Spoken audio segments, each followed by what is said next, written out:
Գիտեք, որ հայ առաքելական եկեղեցու դեմ իշխանությունը հարձակում է սկսել։ Եկեղեցին կերտան կաղոտ կենեն եկեղեցի կբնին,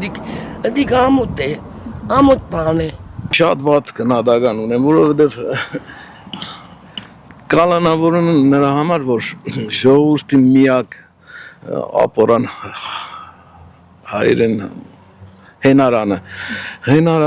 ժողովրդի միակ նորմալ հենարանը մնացել է եկեղեցին է միակ այս պահին հենարանը ազգի, որը ճիշտ ուղղություն է ցույց տալիս ազգին, ճիշտն է խոսում, այդ ճիշտը մռմռացնում է, ցավացնում է պետական այրերին, վարչապետին, դրա համար էլ ցերպակալում են, որ լռեցնեն, ցերպակալում են, որ վախեցնեն, տերոր է, սա տերոր է, սպիտակ ցեղասպանություն է։ Չեմ կարող դարձին պատասխանեմ, բայց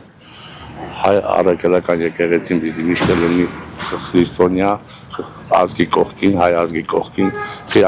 կանոնավորում իր շահերից ապախոմելու երևի։ Աղջիկ ջան, շատ խելացի հարց տվեցիք։ Միշտ Փաշինյանը Սուրբ Գիրքից մեջ բերումներ է բերում։ Բայց Փաշինյանը մեջ բերումը միշտ կմոռանա, որ Սուրբ Գիրքի մեջը նաև գրած է, գայլը կառան մորթիով է գալիս։ Իրանական գայլերն են, հակել են կառան մորթի ու մխզվել են ժողովրդի մեջ, որը իրավունք չունին։ Եթե սուրբ է, ուրեմն սուրբ է, իրանք պիղծ սատանա մարդիկ են։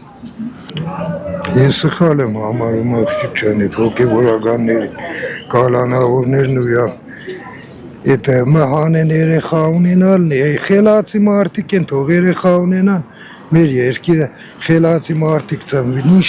դեղ ինչ կար, չի կարելի երեխա ունենալ, ինչ որ չի կարելի։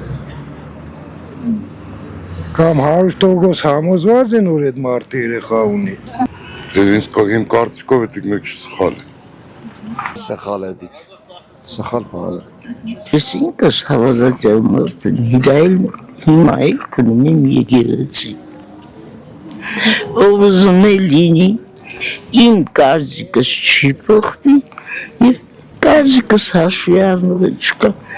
Պրոստը ես իմ գործս գիտեմ, ինչ պետք է անեմ։ Հոգևորական են բռնել են նոր ողջի թուրքական դարձնեն,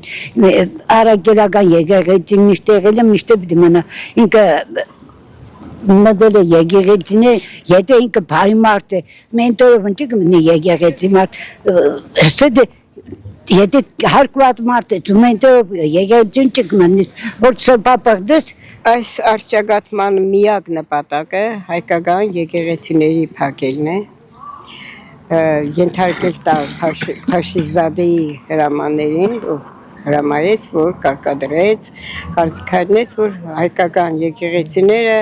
ուրեմն մեծ վտանգ է ներկայացնում Ադրբեջանի իշխանության համար։ Հետևաբար ելնելով այս ելակետից Նիկոլը գործում է այսպես փակել եկեղեցիները, իհարկե սրբազանների կալանավորումը հուսահատեցնում է ժողովրդին, բայց չեմ կարծում մինչև ժողովուրդը կհուսահատվի։ Պետք է պայքարել մինչև վերջ, մինչև եկեղեցին ունենա վերգտնի իր ուրեմն իրավունքները եւ առանձնանա այս վայ իշխանությունից։